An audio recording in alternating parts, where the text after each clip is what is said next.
Bisa nggak kita membuat kotak dengan cara memotong setiap ujung-ujungnya? Bisa sih, tapi berapa senti ya yang harus kita buang agar volume kotaknya maksimal?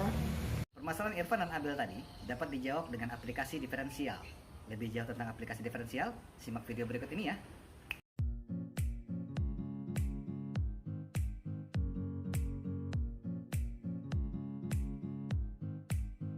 Assalamualaikum pemirsa, berjumpa lagi di bagian akhir di seri bahasan diferensial.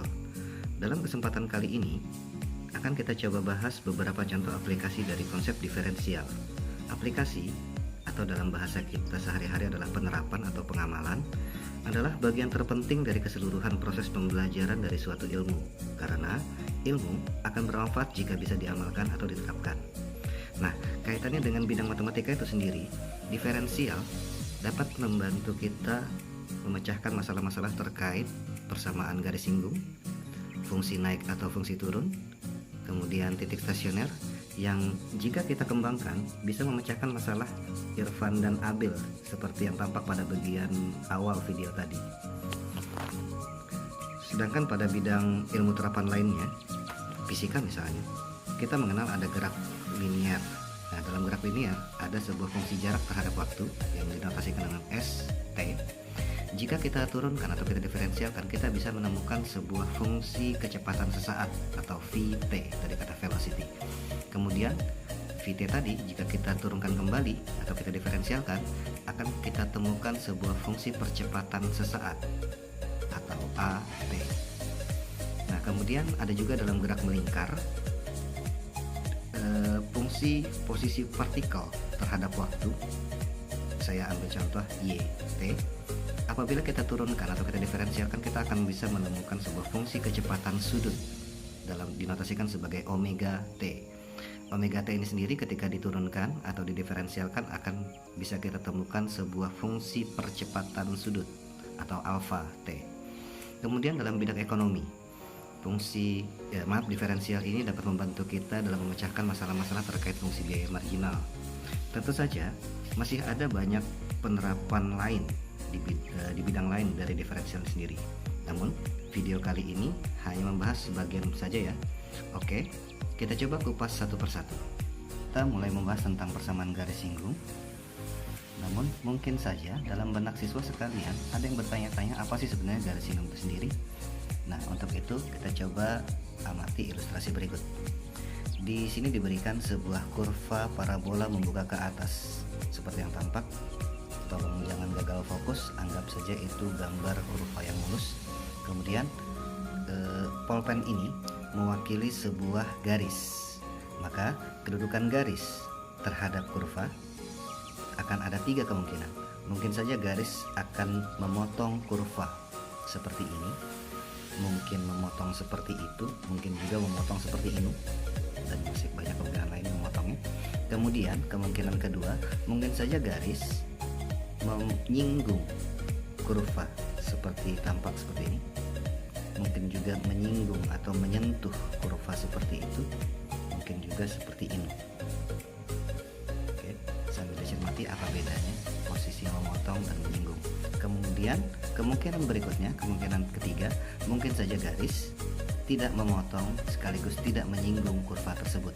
Mungkin seperti ini, mungkin seperti itu, mungkin juga seperti ini. Nah, untuk keadaan ketiga ini saya lebih senang menyebutnya dengan istilah lepas. Jadi memotong, menyinggung, lepas. Kita fokus pada kondisi pertama, yakni ketika garis memotong kurva. Garis akan memotong kurva jika garis tersebut melalui sedikitnya dua titik berbeda. Dua titik berbeda pada kurva. Nah, jika dua titik berbeda ini kita coba dekatkan seperti ini, jarak antar dua titik sudah semakin dekat, terus dan terus dan terus hingga pada saat kondisi di mana jarak antara dua titik tadi mendekati 0. Nah, pada saat kondisi inilah seakan-akan garis hanya melalui satu titik pada kurva, atau yang biasa kita kenal dengan istilah menyinggung kurva. Fokus pada kata kunci terakhir.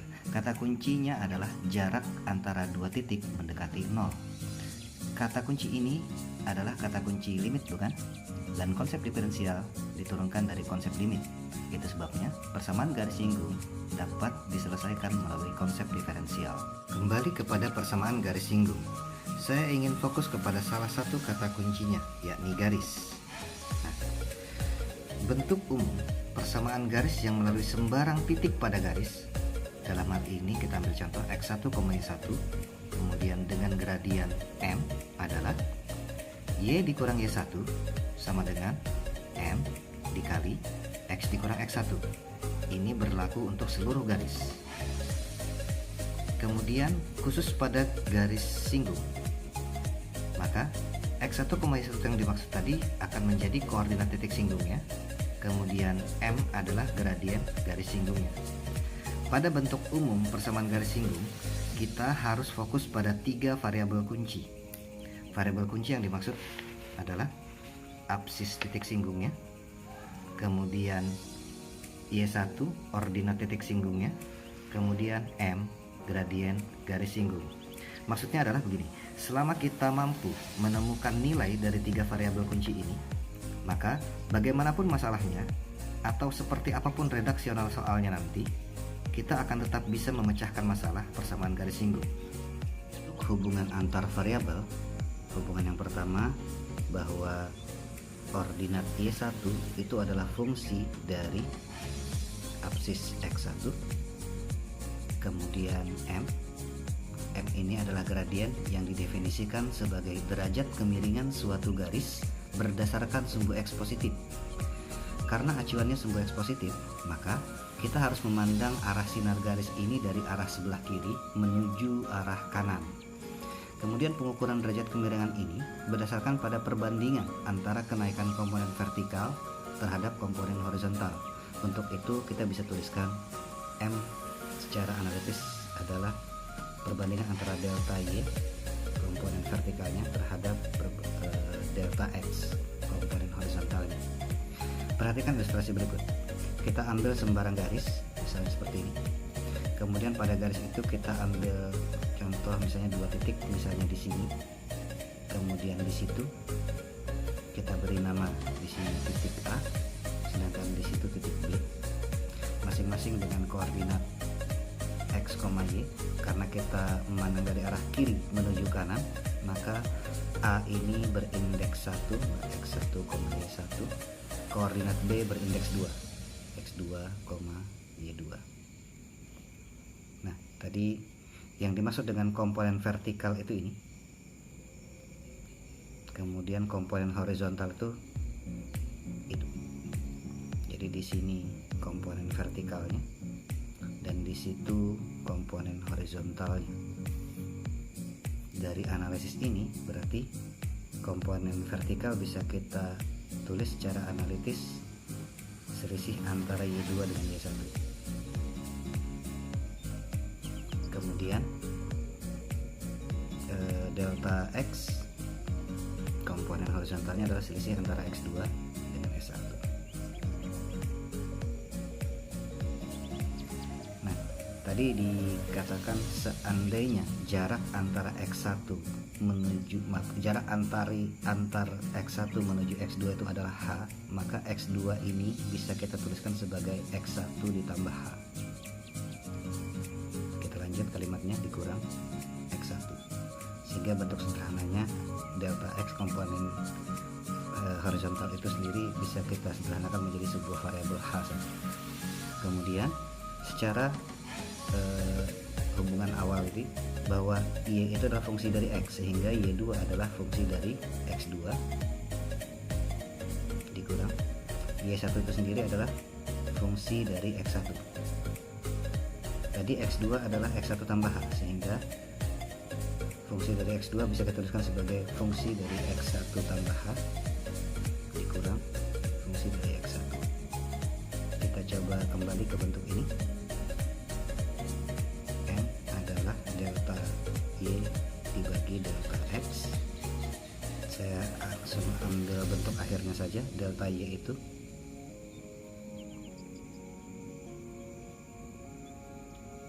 dikurang fungsi X1.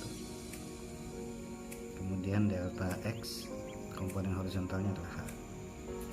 Di depan disebutkan bahwa titik singgung terjadi ketika jarak antar titik potong pada kurva mendekati 0, sehingga muncullah bentuk limit H menuju 0 untuk bentuk ini.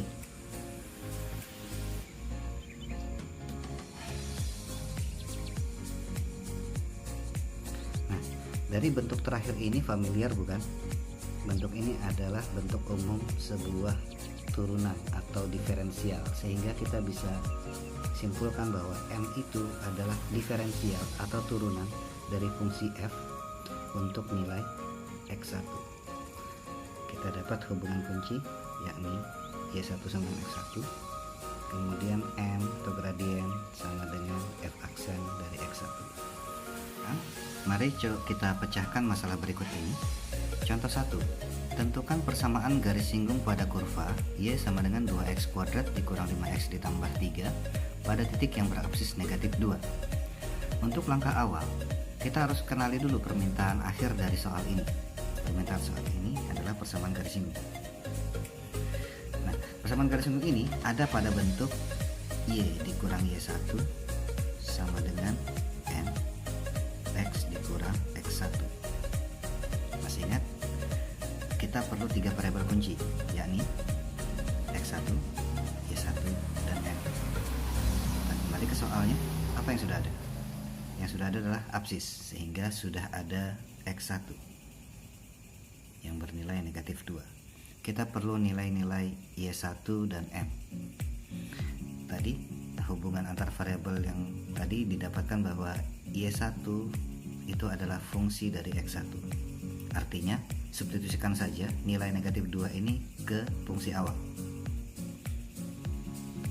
2x kuadrat, x nya diganti dengan, saya tuliskan dulu fungsi awalnya. Dalam hal ini variabelnya diganti dengan negatif 2 berkuadrat dikurang 5 kali variabelnya negatif 2 ditambah 3. Nilainya bentuk ini berarti dikuadratkan dulu. Negatif 2 dikuadratkan bernilai 4 itu dikali 2, kemudian negatif 5 dikali negatif 2 menghasilkan 10 ditambah 3, maka nilai Y1 adalah 21. Variabel kunci terakhir adalah gradien. Gradien adalah F aksen dari X1. Artinya kita harus diferensialkan dulu kurva ini. Kita diferensialkan, berarti pangkat yang ada maju ke depan menjadi pengalih. Pangkat yang pangkat yang ada ini maju ke depan menjadi pengalih koefisien. Kemudian variabelnya pangkat yang lama itu dikurangin 1. Lanjut, suku berikutnya dikurang.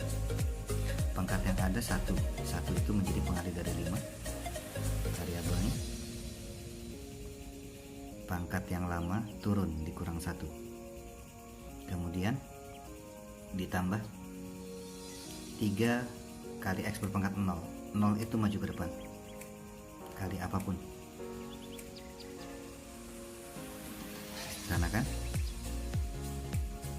4 X berpangkat 1 tidak perlu ditulis pangkatnya, kemudian dikurang 5 X berpangkat 0. X berpangkat 0 ini berarti menjadi sebuah konstanta. Jadi bentuk F aksennya adalah ini. Kita substitusikan nilai negatif 2 ke persamaan ini.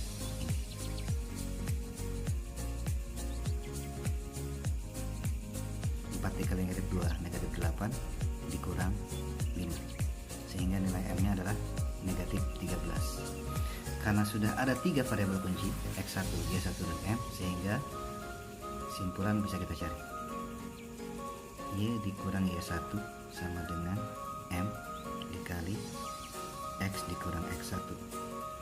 Y dikurang Y1 nya bernilai 21, gradiennya negatif 13 dikali X dikurang X1 nya sesuai dengan soal negatif 2. Y dikurang 21 sama dengan perkalian distributif ya, negatif 13 dikali X. Kemudian suku berikutnya negatif 13 dikali negatif dikali lagi negatif 2. Negatif muncul ganjil kali sehingga hasil akhirnya negatif dengan nilai 26. Berikutnya kita akan arahkan ke bentuk sesuai dengan soal. Y-nya sendirian. Kita tulis dulu tuan rumah yang ada di ruas kanan ini. Kemudian pengurang 21 menjadi penambah pada ruas lain, sehingga bentuk sederhana akhirnya adalah negatif 13x negatif 26 ditambah 21 adalah negatif 5. Jadi persamaan garis singgung yang diminta adalah Y sama dengan negatif 13x dikurang 5. Berikutnya adalah tentang fungsi naik dan fungsi turun. Perhatikan definisi ini. Misal, fungsi f memetakan himpunan S menuju himpunan R dengan S adalah himpunan bagian dari himpunan R. Fungsi f disebut naik jika untuk setiap X anggota dari S berlaku untuk nilai X1 kurang dari nilai X2, maka nilai fx1 akan kurang nilainya dari fx2. Kemudian fungsi itu disebut turun jika untuk setiap X elemen S, jika nilai X1 kurang dari X2, maka nilai fx1 malah lebih nilainya dari fx2. Sekarang mari kita analisa akibat definisi ini terhadap nilai gradien. Secara analitis, nilai gradien itu ditentukan melalui perbandingan kenaikan komponen vertikal dibagi komponen horizontal, atau bisa kita tulis seperti ini. M sama dengan kenaikan komponen vertikal dibagi komponen horizontal. Delta Y itu bisa ditulis sebagai Y2 dikurang Y1 sama dengan bagi X2 dibagi X1. Karena dalam fungsi f Y itu adalah fungsi dari X, sehingga Y2 bisa kita tulis sebagai fx2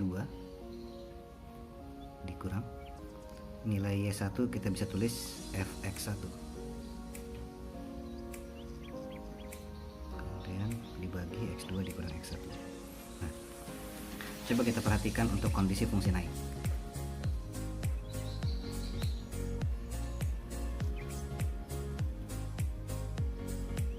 Kondisinya X1 itu kurang dari X2, maka fungsi X1 nilainya akan juga kurang dari fungsi X2.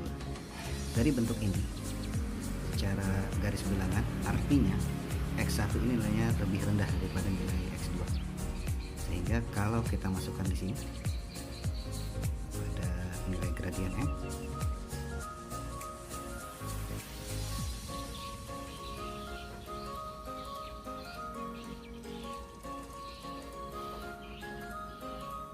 fx2 dan fx1. Dari hubungan ini kita bisa lihat bahwa nilai fx2 bernilai lebih tinggi daripada nilai fx1, sehingga bentuk pengurangan fx2 dikurang fx1 akan menghasilkan bilangan positif.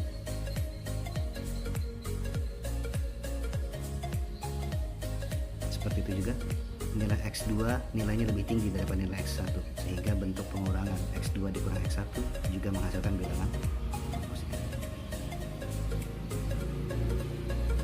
Maka hasil akhirnya pasti akan bernilai positif. Bandingkan dengan fungsi turun.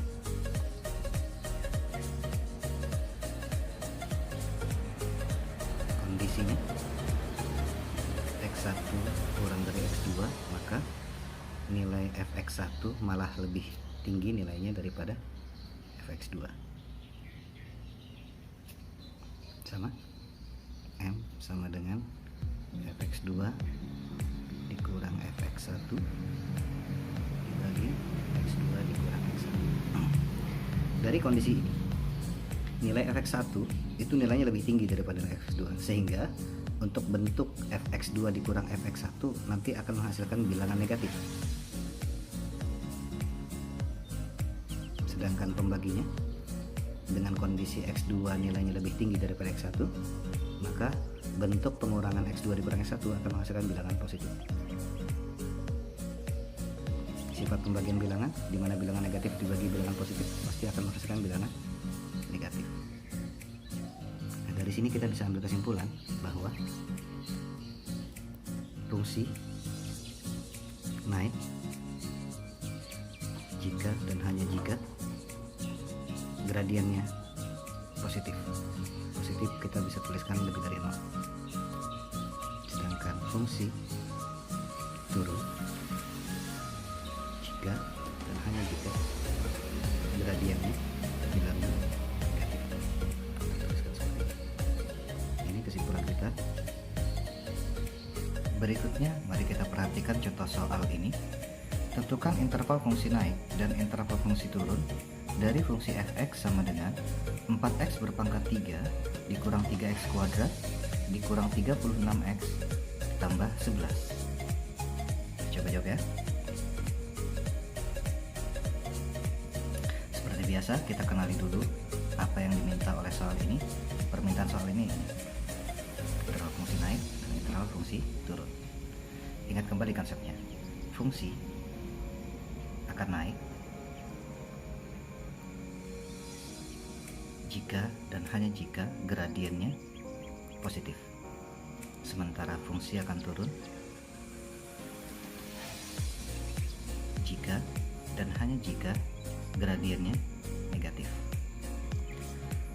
Karena gradien itu dapat ditentukan melalui diferensial fungsi, maka bentuk ini bisa kita tuliskan sebagai turunan atau f aksen x, lanjut positif. Sementara bentuk ini turunan atau f aksen x negatif. Oke, kita mulai dari salah satunya ya. Kita ambil ini misalnya f aksen x nilai positif, maka ruas ini coba kita turunkan fungsi ini. Untuk menentukannya kita coba suku demi suku. Suku pertama, pangkat yang ada maju ke depan menjadi pengalih, 3 dikali 4 menjadi 12x berpangkat, pangkat yang baru ini adalah pangkat lama kurangin 1 jadi 2. Lanjut suku berikutnya, pangkat yang ada maju ke depan 2 menjadi pengalih dari 3, pangkat yang baru adalah pangkat lama dikurangin 1, 2 dikurang 1 bernilai 1. Pangkat 1 biasanya tidak perlu ditulis pangkatnya. Kemudian 36x, di sini ada pangkat 1 hidden. 1 ini menjadi pengalih dari 36. Kemudian variabelnya pangkat yang lama, pangkat 1 dikurang 1 menjadi pangkat 0. Variabel berpangkat 0 tidak perlu ditulis. Kemudian terakhir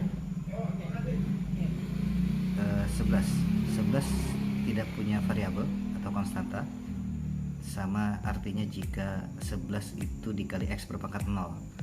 Nah, pangkat 0, 0-nya ini yang maju ke depan menjadi pengalih. 0 kali apapun, maka suku berikutnya akan bernilai 0, sehingga tidak perlu tulis. Jadi turunan f aksen turunannya hanya 3 suku ini saja. Kita lanjut, lebih dari 0.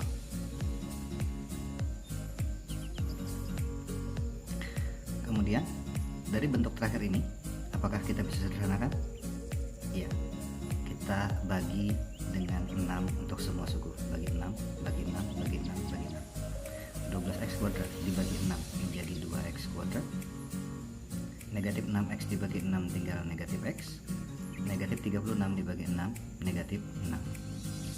0 dibagi 6 0. Nah, kita berakhir pada sebuah bentuk pertidaksamaan kuadrat. Penyelesaian pertidaksamaan kuadrat ini dapat disimpulkan berdasarkan indeks dari nilai-nilai f aksen x pada garis bilangan. Nah, untuk itu f aksen x-nya itu kita perlu faktorkan dulu. Jadi ini perlu kita faktorkan dulu. Masih ingat cara memfaktorkan? Untuk memfaktorkan, saya akan membuat sebuah pikiran. Nanti endingnya akan seperti ini. Bagi siswa yang sudah terbiasa pasti akan bisa menebak dengan Bagi yang belum terbiasa, mungkin kita bisa coba alur kerjanya langkah demi langkah. Pertama, kenali dulu yang akan kita faktorkan unsur-unsurnya. Ada unsur A, B, dan C. Ada unsur A, B, dan C. A ini adalah koefisien variabel berpangkat 2. B ini adalah koefisien variabel berpangkat 1. C adalah konstanta. Oke. A, koefisien variabel berpangkat 2. Ini pangkat 2, koefisiennya 2. Berarti nilai A sama dengan 2. B adalah koefisien variabel berpangkat 1. Ini variabel berpangkat 1, koefisiennya ada di depan sini. Nilainya negatif 1. Konstanta negatif 6. Kita cari pasangan bilangan, katakanlah M dengan N, yang kalau dijumlah itu nilainya harus B. Kemudian dua bilangan tadi, katakanlah M dengan N, kalau dikali nilainya harus A kali C. B nya negatif 1, A kali C 2 kali negatif 6, negatif 12. Negatif 12 ini coba kita faktorkan. Misalkan 12 itu adalah hasil dari perkalian 3 dengan 4. Karena nilai di sini negatif, maka salah satu faktor di sini harus bernilai negatif. Kita coba, seandainya di sini negatifnya di 3. Kita kemudian baca, apakah benar negatif 3 ditambah 4 menghasilkan 1, negatif 1? Salah ya, hasilnya positif 1. Sekarang kita coba di sini, negatifnya di 4. Apakah benar 3 ditambah negatif 4 sama dengan negatif 1? Iya, berarti benar bahwa negatifnya di sini. Ketika kita sudah mendapatkan dua pasangan bilangan tadi, dua bilangan tadi, maka kita kembali ke bentuk umum.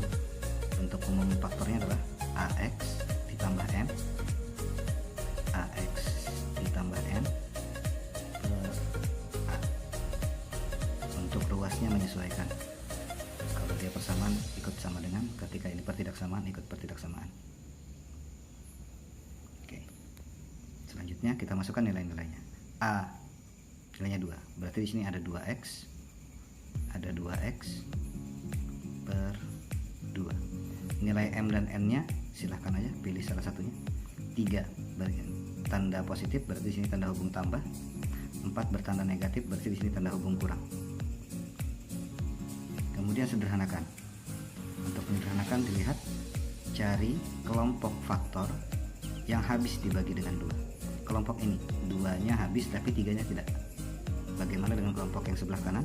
2-nya habis, 4-nya juga habis. Berarti kelompok kanan ini yang dibagi dengan 2. Kelompok faktor sebelah kiri tetap. Kelompok faktor sebelah kanan, 2x dibagi 2 tinggal x. Negatif 4 dibagi 2, negatif 2. Berikutnya, kita cari pembuat 0 masing-masing faktor. Pembuat 0 pada faktor sebelah kiri.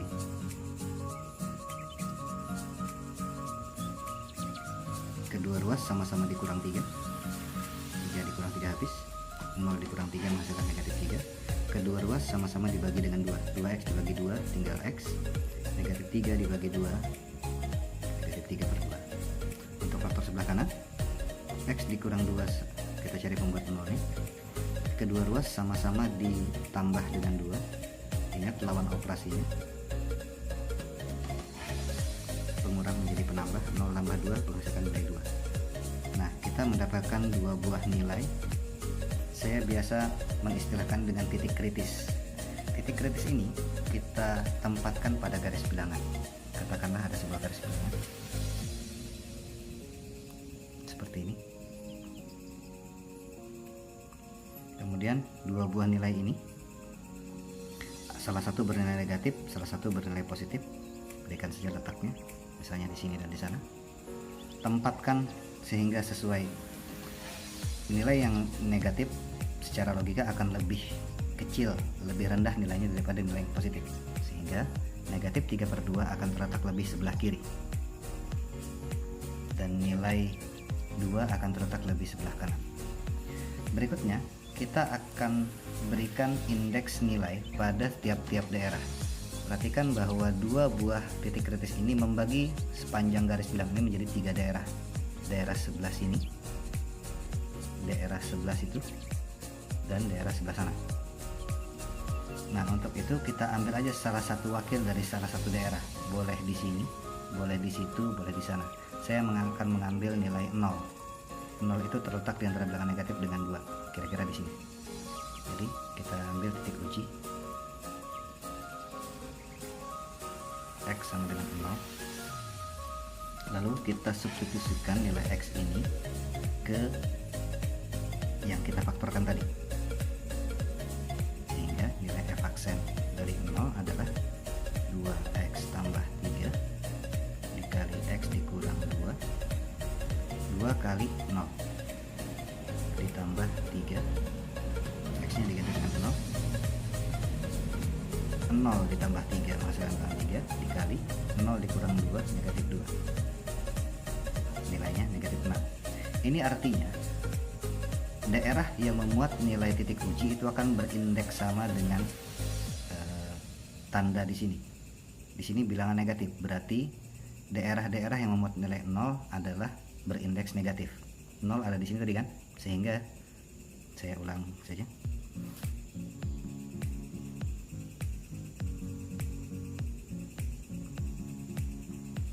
Sehingga titik 0 di sini ini memiliki indeks negatif. Nah, kita coba perluas indeks ini dengan ketentuan bahwa indeks akan berubah tanda menjadi lawannya ketika dia melewati sebuah titik kritis. Misal, jadi di sini 0 berindeks negatif.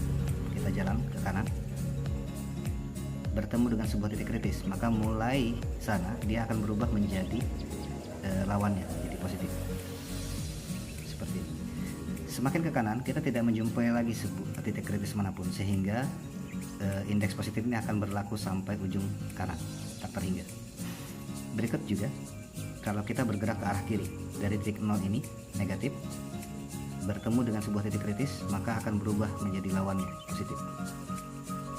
Dan seterusnya hingga negatif tak terhingga, karena tidak ada nilai titik kritis lagi yang kita jumpai di sini. Nah, dari indeks pada garis bilangan inilah kita bisa menyimpulkan mana interval yang sesuai dengan ini. Oke. Kesimpulannya begini. Fungsi naik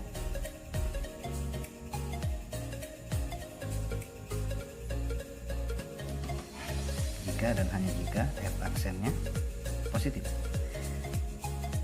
Cari daerah-daerah yang berindeks positif. Ternyata ada lebih dari satu daerah. Kalau lebih dari satu daerah, berarti jawaban kita menggunakan atau kemungkinan pertama, kemungkinan kedua. Jadi boleh menjawab di daerah sini, boleh juga menjawab di daerah sana. Sehingga intervalnya adalah yang memenuhi adalah di sebelah kiri dari negatif 3/2. Bisa kita tulis X di sebelah arah kiri, saya biasa membaca seperti itu, negatif 3/2. Atau bisa juga kita menjawab sebelah kanannya, atau X di arah sebelah kanan mata panah kanan dari nilai 2. Nah, ingat, ini kesimpulan ini bisa kita gunakan untuk menjawab fungsi naik sekaligus fungsi turun. Jadi apapun pertanyaannya, misalnya nanti Anda bertemu dengan masalah salah satunya saja, tentukan interval fungsi naik, langkah ini tetap dilakukan.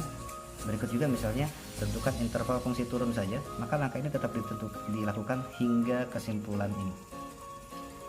Dari posisi indeks inilah kita simpulkan fungsi turun jika dan hanya jika nilai F aksennya negatif. Intervalnya, lihat, daerah yang berindeks negatif hanya satu, kalau itu tidak ada atau, dan kebetulan daerah itu terbatasi oleh dua buah nilai, berarti ada nilai di sebelah kirinya, ada nilai di sebelah kanannya, dan X ada di tengah-tengahnya. Jadi intervalnya ada nilai di sebelah kirinya, ada nilai di sebelah kanannya, dan X itu terletak di tengah-tengahnya. Secara aturan pada garis bilangan, nilai yang terletak sebelah kanan itu akan lebih tinggi nilainya. Jadi negatif 3/2 akan kurang dari X, sementara X itu akan kurang dari 2. Oke, cukup mudah bukan?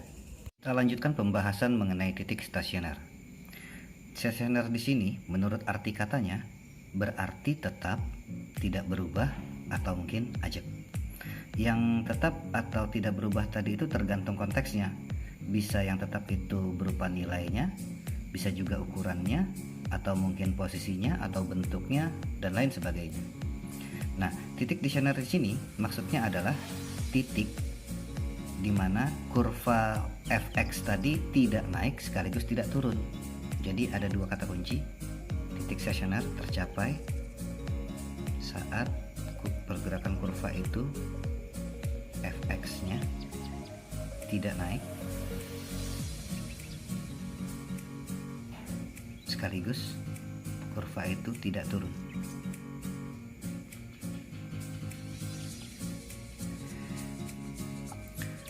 Karena pergerakan atau sifat kurva ini, sifat naik ataupun sifat turunnya itu dipengaruhi oleh gradien garis singgung pada titik tersebut, maka bisa kita katakan bahwa fungsi itu tidak naik ketika gradiennya tidak positif.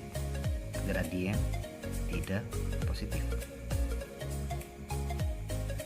Kemudian sementara itu fungsi itu tidak akan turun saat gradiennya tidak negatif.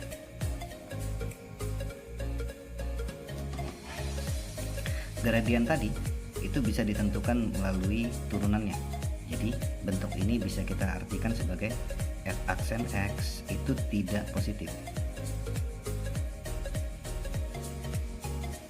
Bentuk ini berarti f aksen x itu tidak negatif. Nah, kedua syarat ini kalau kita lihat pada sebuah garis bilangan, maka hanya ada satu nilai yang memenuhi kedua syarat ini, yaitu nilai saat dia tidak negatif sekaligus juga tidak positif, yaitu ketika bernilai 0. Sehingga untuk memenuhi titik stasioner f aksen x itu tidak naik dan tidak turun terpenuhi saat dia bernilai 0. Berikutnya kita akan analisa dua contoh berikut ini. Misalnya ada bentuk kurva seperti ini dan juga seperti itu. Nah, untuk yang di sini kita akan mulai pergerakan dari arah sebelah kiri. Di sini kurva akan bergerak naik sampai pada suatu titik ketika kurva itu tidak naik dan tidak turun. Di sini titik stasioner. Kemudian kalau kita lanjutkan pergerakannya akan semakin turun. Nah, untuk kondisi seperti ini, titik stasioner disebut dengan nilai maksimum.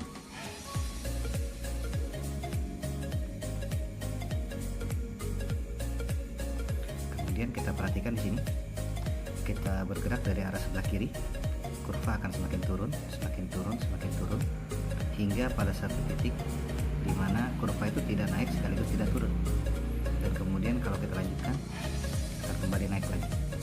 Nah, untuk kondisi seperti ini, titik stasioner di sini disebut nilai minimum. Nilai maksimum atau minimum itu sendiri itu bergantung dari konteks masalahnya nanti. Nah, untuk itu saya akan coba menggunakan istilah yang bisa menggabungkan maksud keduanya ini dengan istilah optimum.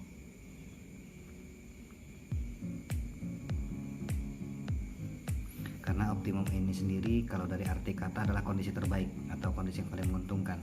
Jadi nanti tergantung masalahnya. Simpulannya, kurva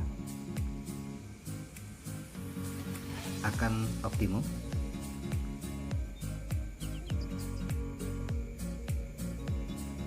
saat turunannya bernilai 0. Di sini aksen x-nya bernilai 0, di situ juga.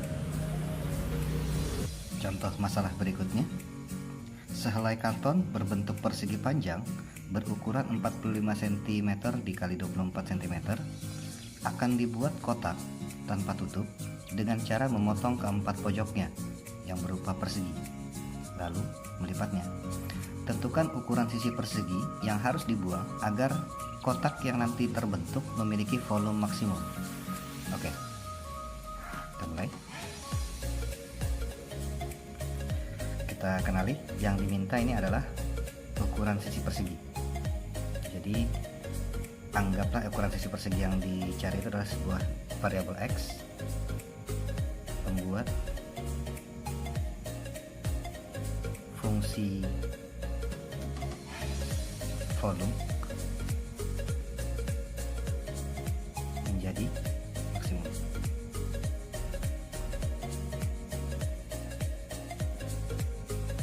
Ilustrasinya kira-kira begini. Ada sebuah karton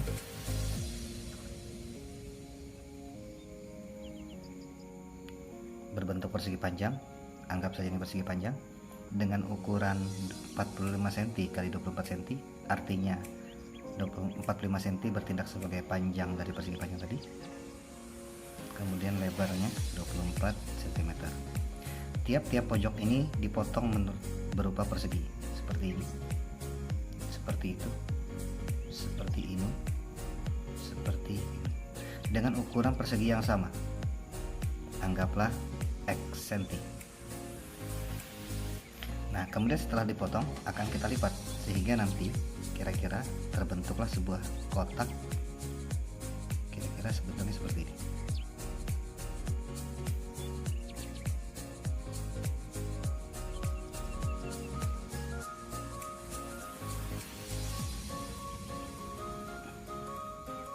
Nah, ukuran kotak ini sendiri, lihat di sini ada panjang, lebar, kemudian tinggi. Tinggi itu terbentuk dari sisi ini, sehingga tingginya X cm. Kemudian panjang balok ini sendiri dibentuk dari sisi ini. Setelah dipotong X di sebelah kirinya dan X di sebelah kanan, sehingga panjang dari balok yang terbentuk adalah 45 dikurang X dikurang lagi X, sehingga dikurang 2X cm. Kemudian lebarnya saya tulis di sini. Lebarnya ini sendiri dari lebar karton tadi, awalnya 24, dibuang X di atasnya dan dibuang lagi X di bawahnya. Jadi 24 itu dikurang X dikurang lagi X, sehingga bentuknya ada 24 dikurang 2X. Nah, kemudian yang akan kita bentuk adalah fungsi volumenya. Karena bentuk kotak yang terbentuk ini adalah bangun balok, maka volumenya menurut rumus balok. Volume sama dengan panjang kali lebar kali tinggi balok. Sehingga fungsi volumenya itu adalah panjang kemudian dikali lebar dikali tinggi. Kita coba jabarkan bentuk fungsi volume ini. Faktor pertama dengan faktor kedua dulu saya kalikan. 45 kali 24 menghasilkan 1080. 45 dikali negatif 2X, negatif 90X. Negatif 2X dikali positif 24, negatif 48X.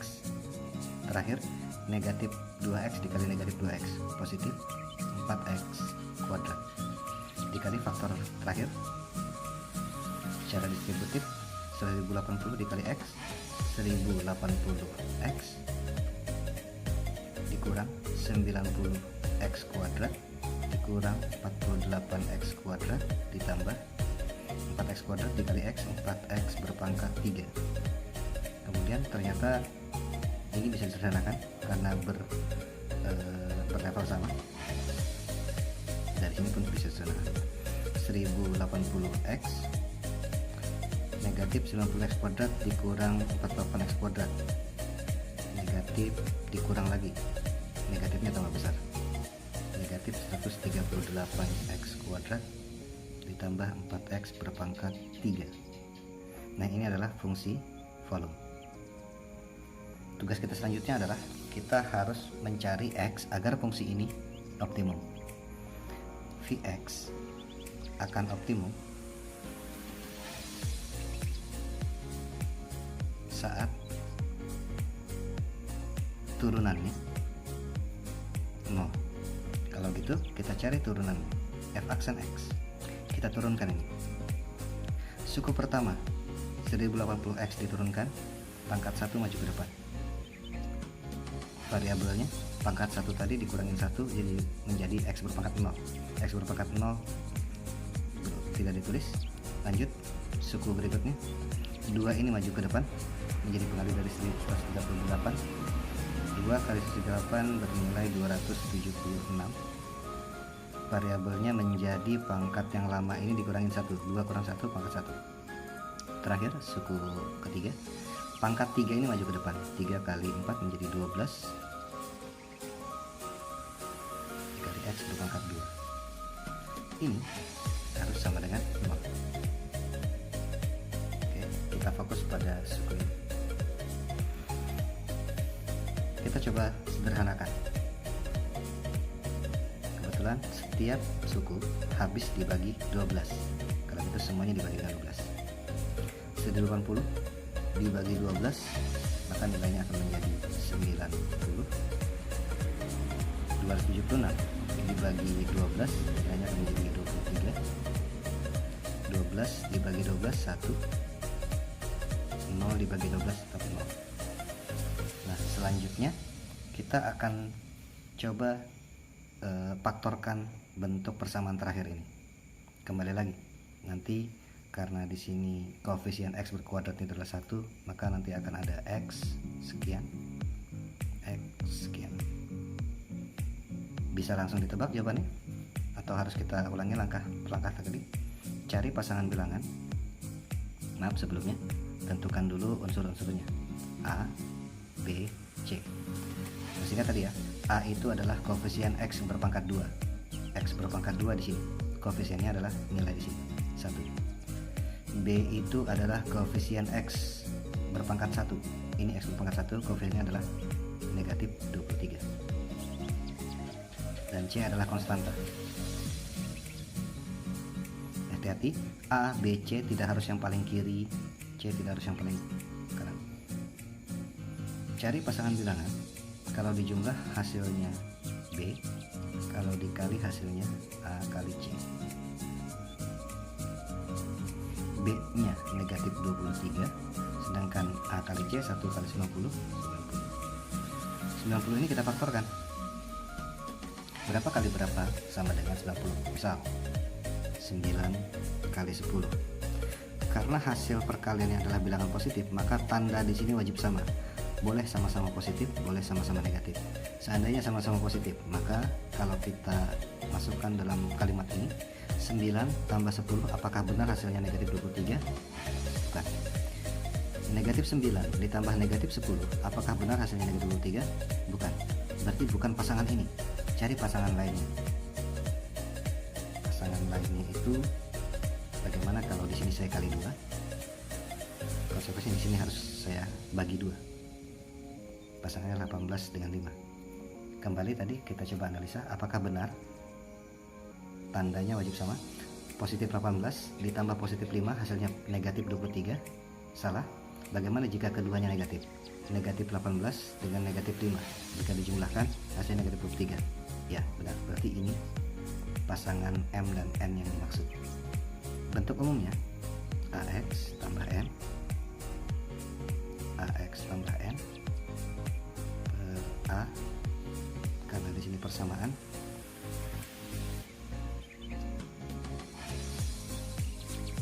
Selanjutnya A nya adalah 1, berarti 1x cukup ditulis x saja, 1x cukup ditulis x saja, per 1 tidak akan mempengaruhi nilai kan, untuk itu tidak ada ditulis. Kita lanjut, masukkan nilai-nilai M nya, negatif 18 dan negatif 5, terserah yang mana duluan. Di sini negatif 18 dulu, kemudian di sini negatif 5. Berikutnya kita cari pembuat nolnya. Bentuk di sini adalah perkalian dua buah faktor menghasilkan nilai 0. Konsekuensinya salah satu faktor harus bernilai 0. Andaikan faktor yang di sebelah kiri bernilai 0, maka bentuk ini sama-sama ditambah 18. Operasi ini pengurangan 18, maka operasi berikutnya adalah sama-sama ditambah 18. Negatif 18 ditambah 18 habis, 0 ditambah 18 bernilai 18. Faktor berikutnya x dikurang 5 sama dengan 0. Pengurang 5 berarti operasinya adalah tambah. ruas kiri ditambah 5, negatif 5 tambah 5 habis, 0 ditambah 5. Kita dapat dua buah X yang menyebabkan titik stasioner, yaitu ketika X sama dengan 18 dan ketika X sama dengan 5. Masih ingat tadi ya, optimum itu bisa berarti maksimal, bisa juga berarti minimal. Artinya, salah satu X ini akan membuat fungsi V menjadi maksimum, salah satu lainnya akan menjadi minimum. Yang mana untuk itu perlu kita cari. Maksudnya, di antara kedua nilai X ini, mana di antara keduanya yang akan memberikan nilai volume yang maksimal dan mana yang akan memberikan nilai volume minimal. Untuk itu kita perlu substitusi. Jadi X ini kita substitusikan ke fungsi Vx. Karena fungsi X di sini sama dengan yang ada di atas sana, maka untuk substitusi akan lebih mudah bentuk faktor ini saja. Untuk itu akan saya tulis kembali fungsi X nya, fungsi V nya, yaitu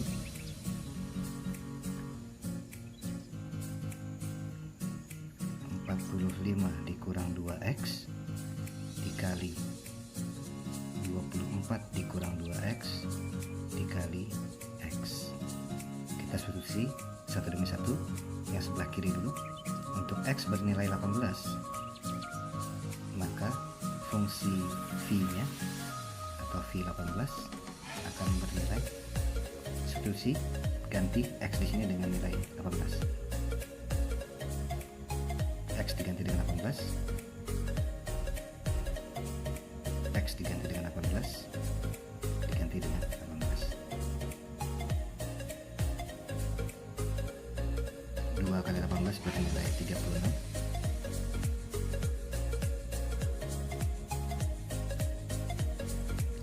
25 dikurang 36 bernilai 9, dikali faktor kedua 24 dikurang 36 negatif 12 dikali 18. Saya akan mempertegas biar tidak keliru membaca pengurangan. 9 dikali negatif 12 dikali dengan 18 menghasilkan nilai negatif 1944. Berikutnya untuk nilai kedua. Untuk X sama dengan 5, maka nilai V X nya atau V5, setiap nilai X di sini diganti dengan nilai 5, maka 45 dikurang 2 kali 5, 24 dikurang 2 kali 5 dikali 5. 2 kali 5 10.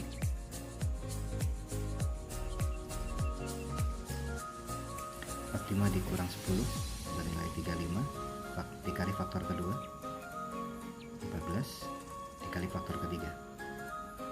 35 dikali 14 dikali 5, maka hasilnya adalah 2450. Nah, di antara dua nilai V ini ada yang bersifat lebih tinggi nilainya, ada yang bersifat lebih rendah nilainya.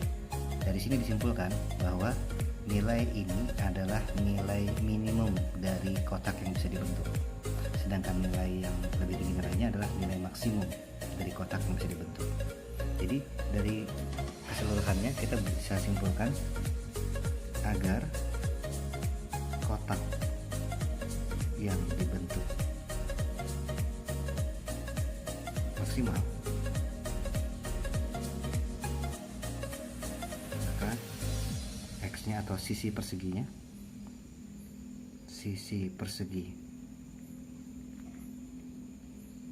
haruslah bernilai X-nya 5 cm. Oke, mission complete.